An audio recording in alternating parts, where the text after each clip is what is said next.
Hai sahabat Optu dan Opta, siapa yang sekarang lagi rebahan main sosmed?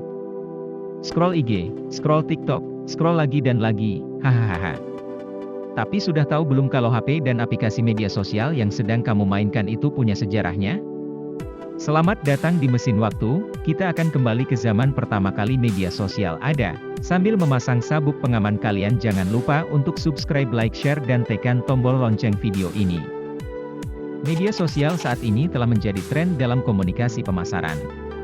Media sosial adalah sebuah media online, dengan para penggunanya bisa dengan mudah berpartisipasi, berbagi, dan menciptakan isi meliputi blog, jejaring sosial, wiki, forum dan dunia virtual.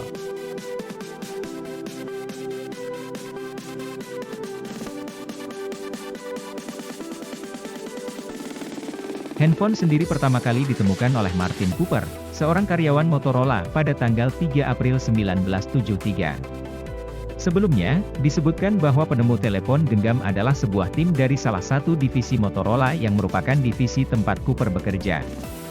Ponsel pertama yang diciptakan oleh Cooper adalah Motorola Dyna TAC. Awalnya, Cooper mengusung ide sebuah alat komunikasi yang kecil dan mudah dibawa bepergian secara fleksibel. Dari sinilah muncul ide sebuah ponsel. Cooper bersama timnya menghadapi tantangan bagaimana memasukkan semua material elektronik ke dalam alat yang berukuran kecil tersebut untuk pertama kalinya. Namun, akhirnya sebuah telepon genggam pertama berhasil diselesaikan dengan bobot 2 kg.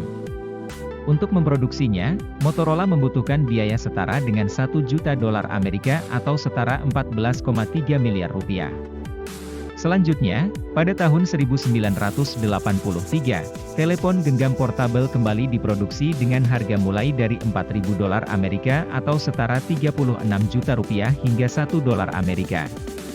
Setelah berhasil memproduksi telepon genggam, tantangan selanjutnya adalah mengadaptasi infrastruktur untuk mendukung sistem komunikasi telepon genggam tersebut.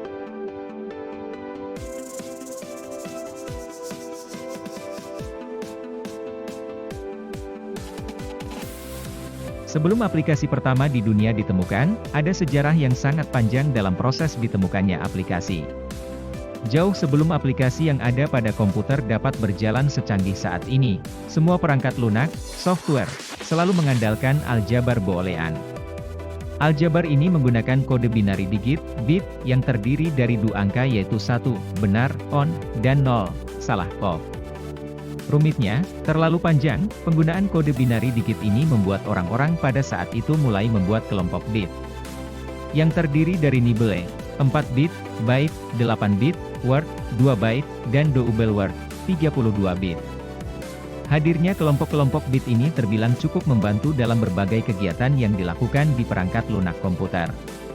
Dengan berbagai kelompok bit yang ada pada saat itu, orang-orang mulai merakit kode-kode tersebut menjadi berbagai struktur instruksi seperti transfer, operasi logika, dan penyimpanan, hingga pada akhirnya terbentuklah kode-kode baru yang kita kenal dengan nama assembler. Kode-kode assembler inilah yang nantinya menjadi cikal bakal dibuatnya berbagai macam aplikasi yang saat ini dapat mempermudah berbagai kegiatan manusia. Itulah beberapa pengertian aplikasi beserta sejarah perkembangan aplikasi di dunia teknologi. Hingga saat ini, aplikasi terus berkembang pesat seiring dengan pesatnya perkembangan di dunia teknologi. Bagaimana kalau sekarang masih tidak ada media sosial? 1. Kita menjadi lebih bahagia. Riset 2015 dari Happiness Research Institute Copenhagen terhadap sekitar 1.000 peserta membuktikan, tanpa media sosial manusia merasa lebih bahagia. Setelah 1 minggu hidup tanpa Facebook, para peserta justru memiliki tingkat kepuasan hidup yang secara signifikan lebih tinggi. Peserta tidak hanya lebih bahagia, mereka juga merasa lebih antusias dan menikmati hidup. 2. Menemukan jodoh dengan cara kuno. Di zaman serba canggih ini, menemukan teman kencan sangat mudah. Kita bisa memanfaatkan aplikasi kencan online untuk menemukan pasangan impian.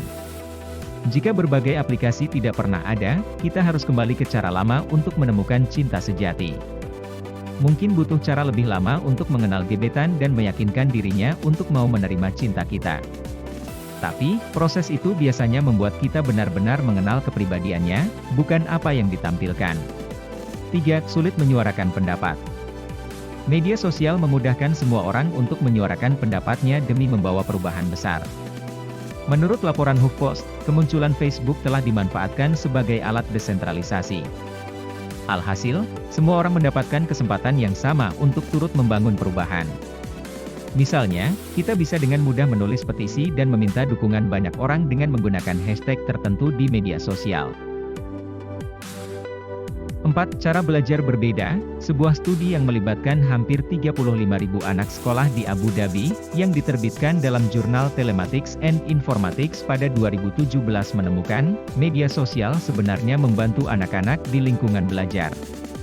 Dapatkan informasi, inspirasi dan insight di email kamu.